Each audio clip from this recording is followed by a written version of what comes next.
And so I think that mindset has unfortunately perpetuated because we have not allowed for the other mindset to grow and blossom within our country and our culture globally. So it's frustrating when you know that if enough people could gain this perspective, and they don't need to get it through psychedelics, they could, just get it by traveling the world or, meditating or whatever. There's a lot of ways to skin a cat, for lack of a better metaphor. Um, but like, there's a lot of different ways that you can get to that point where you understand that, and you understand that you're actually part of a larger cosmic soup, and that you are playing the game. And as Ram Dass would say it, like, you're in the dance with the other person, or the other people. We are all each other. At the end of the day, we are all each other. We're all one thing, and we are expressed in these individual bodies, right? I'm Kevin, so this, for whatever that means, I'm Kevin. But like, I'm not really as me as I think I am. I'm as much you as I am me. But because I live in this meat body, and this is my spacesuit, I view you as different than me. And these ideas are like weird. I mean, this is a weird concept to kind of grasp, but it's something that once you've experienced it, like, you understand it intuitively. You really do. And ideally, when you get to that conclusion, you get to a point where you are more empathetic and you are more forgiving of another person, because you understand that the circumstances that they are in, that you might be placed in those circumstances, you would probably make the same decisions as them. We are like a sum of our genetics, our upbringing, our friends and family around us, our education, the country that we were born in, the piece of land that we grew up on, even within that country. I mean, there are so many variables that change, the trajectory of your life, despite the fact that genetically we are all so like 99.99% similar, or whatever it is. We're all so similar, yet we all have such different expressions of that similarity. And when you really break down a human's behavior, you're ultimately going to see a lot of like sameness within another person when you compare them to yourselves. Now, their expression of it might, in that sameness, end up being quite different in terms of how it ends up on the outside. But when you break down the core of the behaviors and the core of the actions, you really can kind of nail it down to like, well, at the end of the day, this is just their form of expressing a desire for self-acceptance, and my version of that expression might be different than you, but it's still the same core. And if you look at something else with a human being where, maybe it's a desire to fit in with society or to fit in with the tribe, that same mentality, again, can be expressed in very many different ways. And that very many different ways might look like the opposite to somebody else, right? You might look at the way that somebody else is trying to fit in, and you might be like, oh, they're not even trying to fit in. And that's where there's a disconnect, because you came up in a different perspective. You came up from a different point of view. And when you came up from that point of view, like, you can't see the way that they're expressing themselves as a means of trying to fit in, because that you just don't conceive that would be a way to fit in. You see that as maybe inherently divisive or whatever. And yet at the same time, it actually is. It's the same thing. It's the same drive that we all have within ourselves. And we all have this drive. We all have, especially that. I mean, we all have a drive to be accepted. We all want to be loved. We all want to be, a part of the family. And, when we were ostracized, when we were in the tribes, I mean, that literally might have meant certain death for you. So there's a lot of genetic programming that actually really forces us kind of into these various expressions of acceptance, or attempting to fit in. So all of these things are, they're inherently human, and we are all inherently the same thing. But it's hard to see that sometimes. And it's hard to empathize with that sometimes. Some people make it really fucking hard, dude. Like, I have a hard time empathizing with Donald Trump. I do. I got a hard time I can understand that from a certain standpoint, all Donald Trump wants is to be loved. If you really break it down, he really just wants to be loved, right? He's all about, like, he's always doing things that they seem divisive to you and I, and they are, but they're really coming from the same core drive. Like, I think he does ultimately want to be loved. Now, he's also an insane narcissist and probably has some, quote unquote disorder. But really, when you get to the root of it, like, it is an inherently human thing, even if some of the shit he does is just horribly evil, right? So not to overly humanize Donald Trump, because he really is doing a lot of harm for the world right now. And I think, we really just need to get him to be no longer relevant in anybody's life. But at the end of the day, he is a human being, and he is trying to accept himself. He just does it in a really dumb way, because he's not really conscious. Like, that dude's not conscious at all, bro. That guy might as well be unconscious. Like, I don't think he actually understands anything about himself. And it becomes really clear. I feel like when you learn, and maybe I'm talking out of turn here, but I feel like when you learn about yourself and, like, you really understand certain things about you, when you see somebody else who really just doesn't have it figured out, one, you should be empathetic to them, right? You should understand, because you came from a place of that at one point before you gained your awareness. But then two, you can just see it. Like, it's so obvious when somebody's, like, not being themselves and you always are. Like, it's almost painful sometimes to be around those people. Like, it's such a weird energy, because you're like, okay, bro, but you're, like, fronting right now. Can you just be real for a minute? And they can't. And it's not that they can't ever, but they can't in that state of mind. They can't in that moment, because they are not aware of themselves, as well as not present. And something that I've definitely struggled with, and I talked about this on the last podcast, was, like, I struggle with presence because of technology. Like, I'm in my phone too much. I'm on my computers too much. I'm on the iPad too much. I'm on all these devices, and I can rationalize to myself that, well, I use these devices for creating things, and it's also my way of communicating with people. But at the end of the day, all of those things are things that are pulling me out of the present. They're pulling me out of the moment and truly appreciating where I'm at, right? Feeling the wind on my skin, or feeling, or in this case right now here in Chicago, seeing the fall colors start to emerge, and the leaves falling from the trees. It's very easy to not look at that. You could just look at your phone. You could just have your headphones in. You don't have to listen to the natural sounds of the birds chirping for as long as they stay here. Or like cars driving by or whatever. It's very easy now with our technology to distract ourselves from the present moment, to avoid the problems that we might have within ourselves, because why would you ever need to deal with it when you can just escape? So the second you start feeling bad, you can go to Netflix. Or the second you start feeling bad, you can go to YouTube. Or you can go play video games. Or, whatever the thing is. And there are some things that are healthier than others in terms of that form of escapism. I think creative expression is a more healthy version of that. But at the end of the day, it's you not being capable of sitting with yourself and really kind of figuring out, well, what am I doing? What am I doing right now? Am I present? Am I in the moment now? Am I here? And I think right now it's too easy to not be here. And in fact, it's hard to be here now. Be here now, Ram Dass. But it's getting harder and harder to be here now. And it's getting easier and easier to distract yourself and to avoid it and to not pay attention to the inner voice that isn't coming from here, but coming from here. And for those who are listening, I pointed to my head and then my heart. I think the mind, what I've learned for sure, and Big Sean's dad said it right on Dark Sky Paradise, is the mind is a fucking trickster, man. But your heart will never lie to you. And it's true.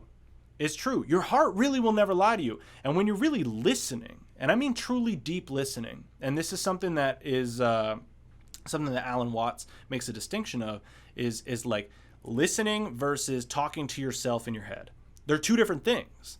Because when you really are listening to yourself, the right questions come up.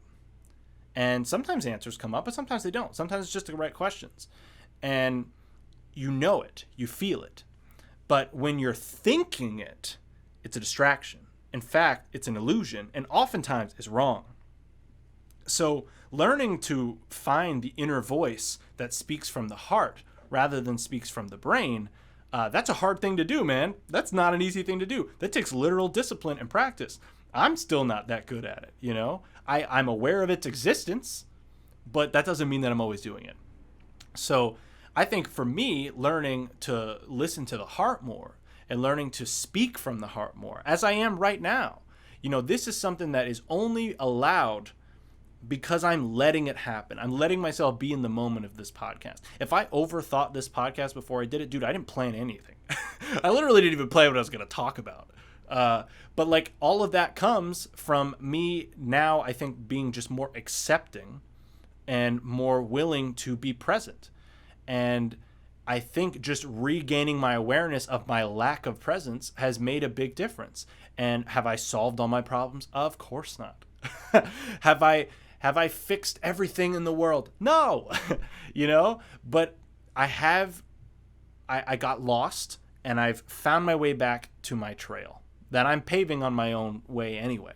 So this trail is not one that's been walked before. And it's important for us to walk our own path.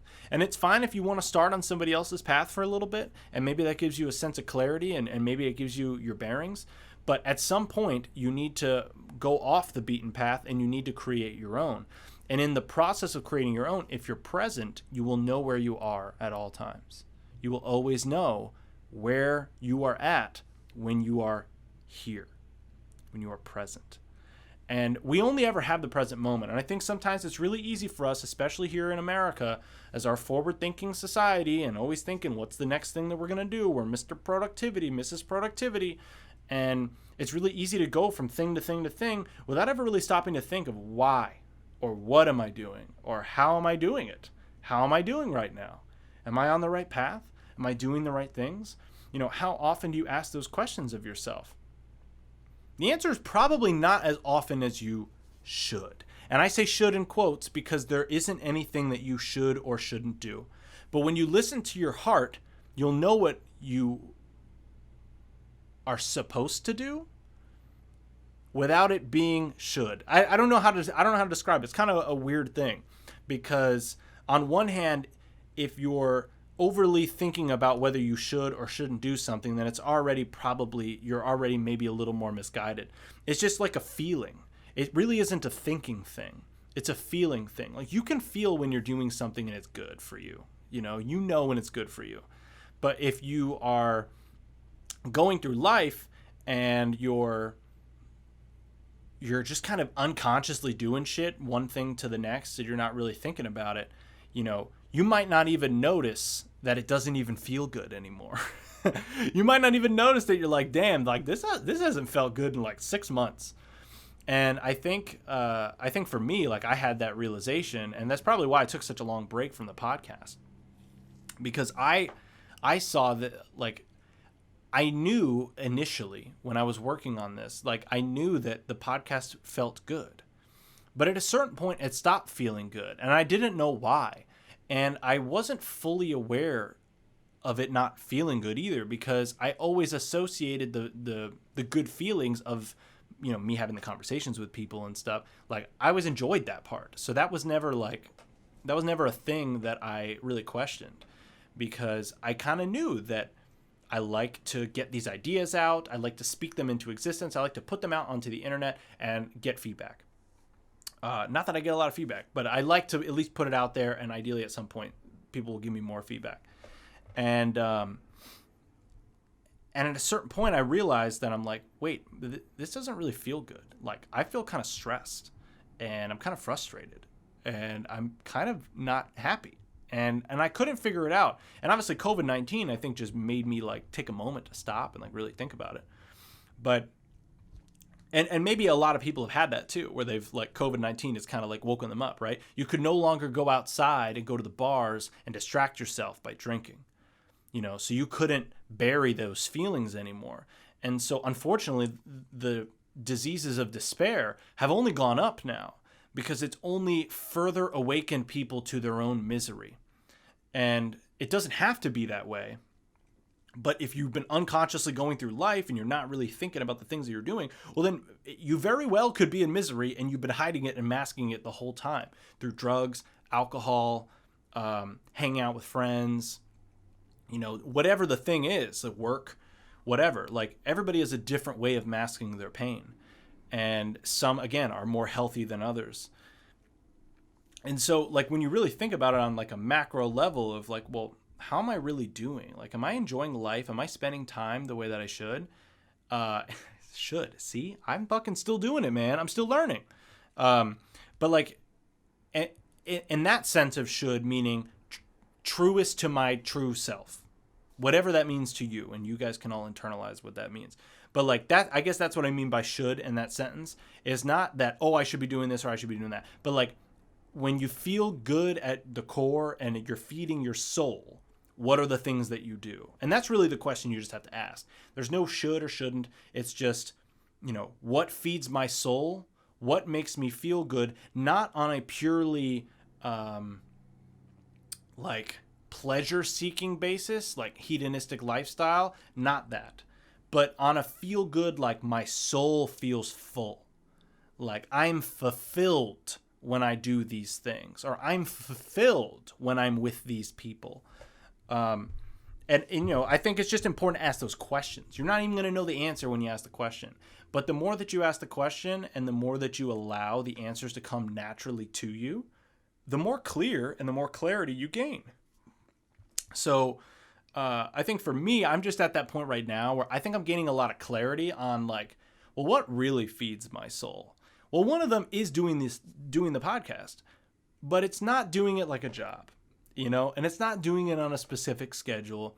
It's doing it on an inspiration basis. It's doing it when I feel like doing it. So today was a day that, like, again, I didn't have a plan for this podcast, but I knew I wanted to have one because I figured there was some interesting things that I could get off my chest. And hopefully this stuff is helpful to you or is interesting or at least makes you think about it.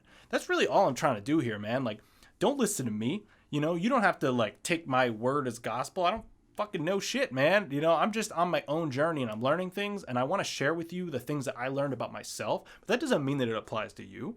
That doesn't mean that I have all the answers or anything like that. I don't have any answers. Dude, sometimes I don't even have answers for things that I feel like I should have the answers to. So I think it's just important to like talk about these things out loud, to hear yourself say them. And, sometimes the things will be dope and will be wise. Sometimes the things you'll say, you'll be like, man, why did I even entertain that thought? Because when you're mindless and you're not mindful, your thoughts carry equal weight in your brain when they shouldn't. Some thoughts are coming from the heart. And that might be contradictory, but meaning like there are some things that the thought, or at least the energy behind the thought, is actually coming from here. And it's verbalized through the brain, but or on some level communicated to you through the brain.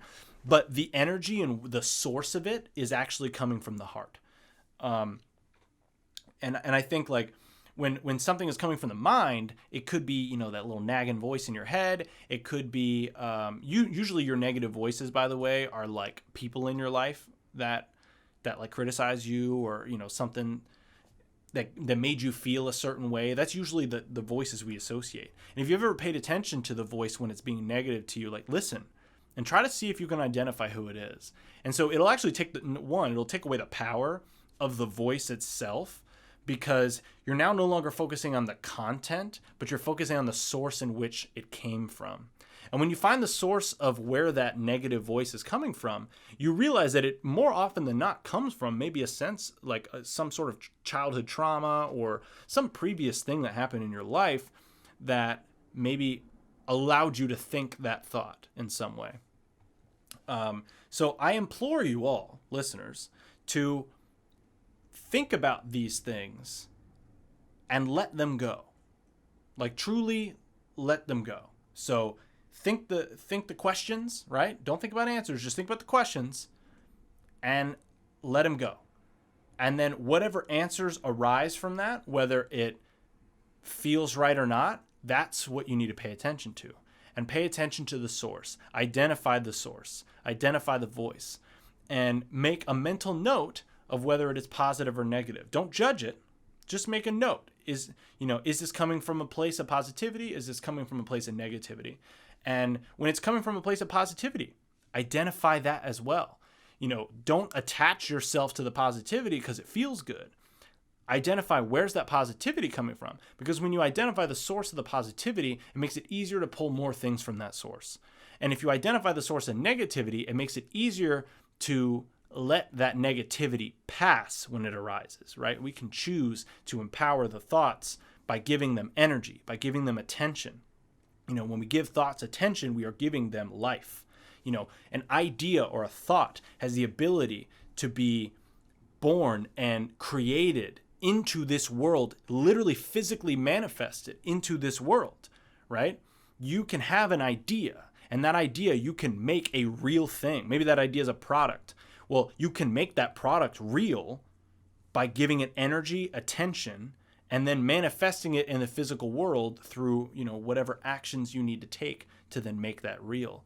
And so it is a thing where you can manifest these things through intention, but it also takes action, and it also takes a discerning intuition, which can only be cultivated not from the mind, which is counterintuitive, but not from the mind, but from the heart.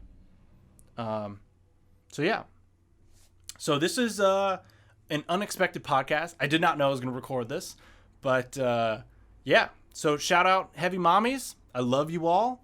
Definitely like, subscribe. All my links are in all the descriptions. So if you want to check out my gaming channel, I got all the links for that. I got all the links for the YouTube channel here as well. And then, just check me out. Give me a follow on Instagram or Twitter. Instagram is probably my most active platform.